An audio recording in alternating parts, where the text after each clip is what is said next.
There's a lot of language apps out there. I've used a lot of them over the years, but today I'm looking at two that I've used the most, Duolingo and Busuu, to see how you may want to use them. And at the end of this video, I'm going to include all the tips that I've gathered that I could think of that have helped me so much with language learning. So I hope that you'll stick around to the end. Be sure to subscribe because I'm going to do a lot more language learning content in the future. Duolingo is probably the most famous language app out there. I've been using it since 2014 for numerous languages, and I've gone the farthest with Spanish. It has a ton of languages. Some are more developed than others. It seems like Spanish and French are their most developed.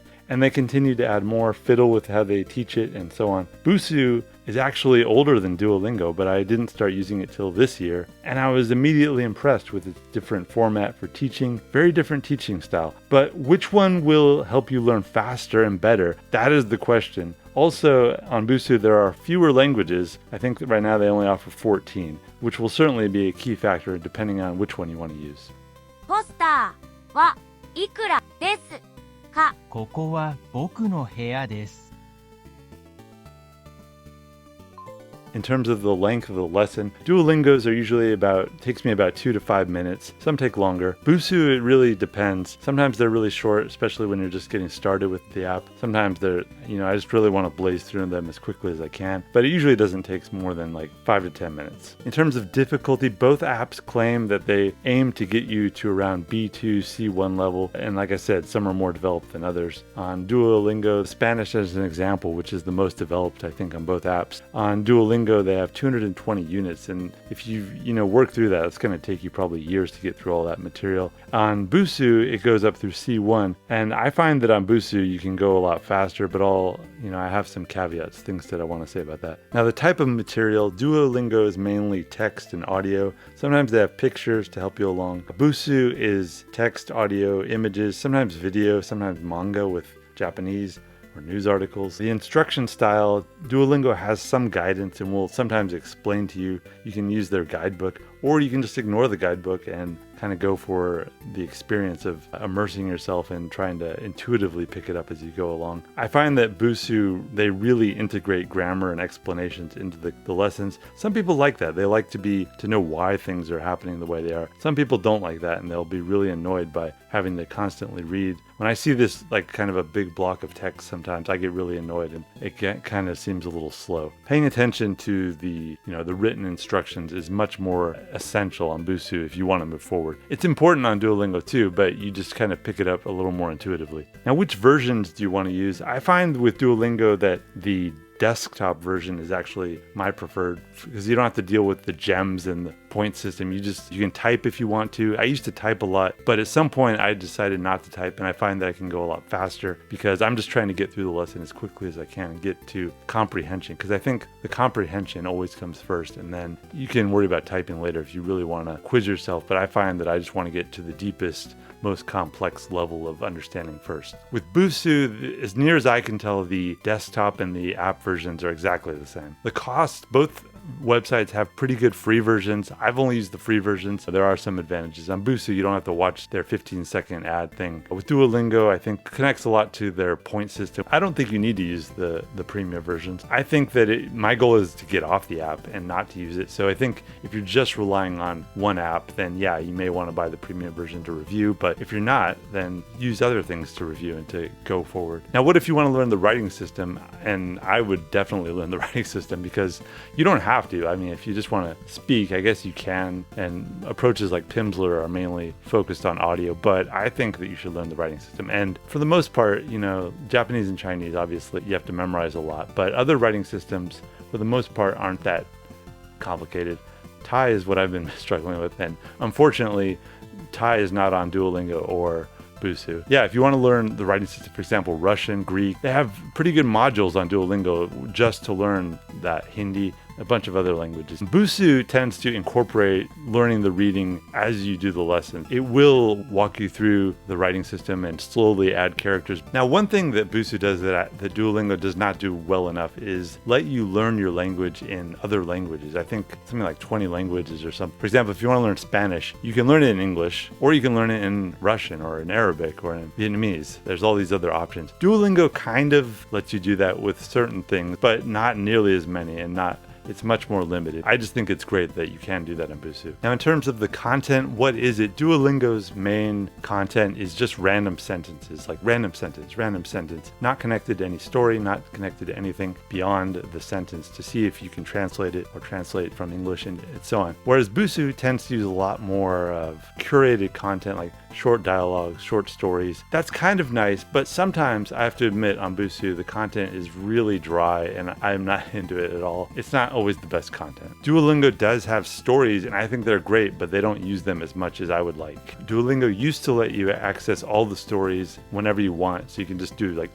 20 stories in a row, whereas now I think they only let you access the ones that you've already finished. One thing that both apps do that I don't like is what I call fake social networks, in which they use the gamification features that allow you to get the addictive rush of social networks without actually being able to communicate with people on social networks. So it's like on Duolingo, they have the leagues, which is competitive and you can look at other people's profiles, but you can't message them. And on Busuu, they let you record your attempts at a dialogue and then send it to other people to review, but again, you can't actually message them and get a language partner, for example. Now, while I understand kind of the reasoning, because there's a lot of kids on these apps and they don't want, creepy old adults messaging the kids, I think you should be able to opt in if you do want, for example, to find a language partner and make it more like a social network. Why not do that? Now, I talked about the approaches, and I find recently I've had some time that I can really immerse myself and see how fast I can get through some of the languages I was working on. So I really burned through the Spanish course on Busuu, finished it, and I find that you can go through it pretty fast, but when you do that, I don't find it enjoyable. I find it kind of dry and something that you would prefer to spread out. And I also find that you go through the levels. Like I technically finished C1. Do I feel like I'm at C1? No, probably more like B1, maybe B2. And on Duolingo, I'm working through it. I tried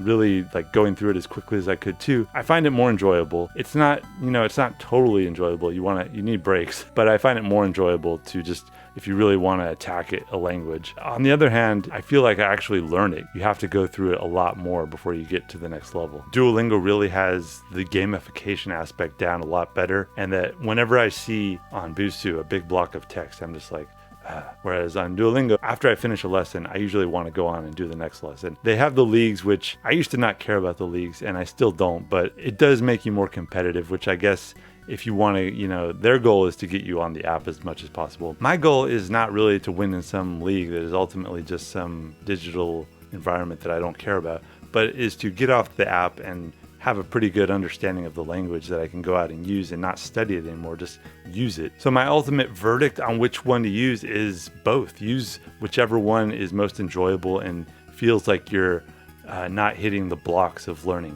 Whenever you get frustrated, that's not a good sign, because you're not going to come back. So you want to, find which one is fun. And if you want more of like a grammar explanation, then maybe Busuu. If you want more just to actually like get in the actual use of it, maybe Duolingo. But try both and see which one is right for you. And you can, go back and forth. There's no law against that. Both apps allow you to test up or test out in different ways. Busuu tends to be more of when you get started. If you've studied a language before, you want to see where you're at. I encourage you to start as the highest level possible, because ultimately you will catch up. It may seem a little difficult at first, but if you can test to a higher level, do it. Same on Duolingo, they allow you to regularly test in units, and often when I've done about half of the unit, I will try to start testing up to see if I can just skip those final lessons and jump ahead, because ultimately my goal is to get through it as quickly as possible. And if you finish on one app, check and see on the other if there's new material that you haven't learned. Ultimately, you want to find new material, and the best way to do that is to actually use the language, reading movies and talking to people. The material that you need, you're going to find it. All right, here's my tips for language learning, the best tips that I know. So the first tip is pick one language that you really, really can put your energy into mastering. It's okay to learn more than one language at a time. I've done it, and I think if I had done it again, I would just pick like Spanish to start with, and then kind of pick maybe 2 background languages that I can really lightly work on, like Japanese and I don't know, French or something. And then really get my Spanish up to like C1, C2 level. Get a good handle on it and then go back and work on the others rather than spread yourself out. Because the thing about learning one language really well is that you see the overall narrative arc of what that process looks like. It'll help you with the other languages that you try to learn. My next tip is to learn languages that are actually available in your environment. So in the United States, if you mainly speak English, then the obvious language is Spanish. But check your community, see what will be practical for you. It could be Cantonese, it could be Hindi, it could be, I don't know, look in your environment, wherever you are in the world, find the most useful language you'll actually be able to use in your environment. Or next tip is to actually just figure out what you're interested in. It could be cultural things that aren't available in your environment. Japanese has tons of great movies, TV shows, music, and so on. Spanish has tons more. Like, figure out, there's so many great cultures and art in the world that you can learn. So figure out what your interests are. That's really going to motivate you and pull you forward. Next tip, if you start studying a language and you find it very challenging and difficult, I encourage you to do the absolute minimum each day that will, get you involved with the language. Less than 5 minutes. Just, if you're not time rushed, just take your time with it and do the minimum, because that way you'll be building up the structures in your brain that will allow you to learn. A lot of these apps, Memrise, Ling, Duolingo, Busuu, Monly, Drops, and so on, they have that feature kind of built into them that you can do just one lesson and make it a very short amount of time. And if you're struggling, I encourage you, as long as you don't have like a time crunch, which sometimes you're in a class or you're going to be going to a country, you want to learn fast. But if you're not in a rush, take your time with it and just like for a few months, just really slowly learn it and start to let your brain get used to it. Next tip, and this one is perhaps the most important, and that is to go beyond the app. One of the best pieces of advice that my piano teacher once gave me was play whatever is going to get you to the piano. And the same thing applies with languages. Do whatever is really exciting and interesting to you. It could be magazines, movies, comics, whatever will get you in that space. And it doesn't have to be the most difficult as long as it really engages your mind, because at some point you're going to want other material that is more exciting and interesting. You don't need to push yourself every day, just as long as you get in that space and practice. Next tip is to keep your daily streak. If you use an app that has a streak, if you don't like use an app, that's fine too. Just practice every day. I write in a planner every day. I write my daily goals and things that I want to do, and I just check it off each day and make sure I've done it. Next tip, if there's a different alphabet, learn to write it as well as you can. It will allow it to stick in your brain in a way that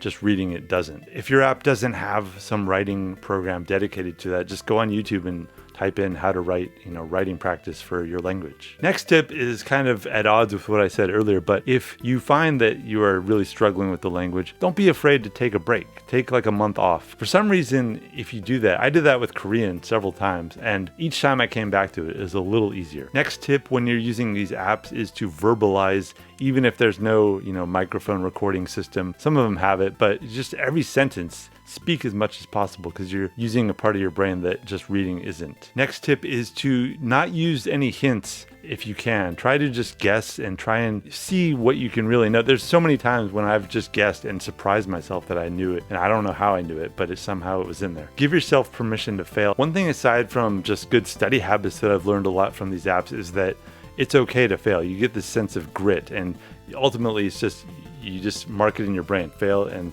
go ahead when it comes up again, try and get it better. But ultimately, what does it matter? Next, let's talk about video, movies, TV, etc., how we use it the best way. And there's different levels of subtitles that you can use. Now, obviously, you can use English subtitles. That's like level 1.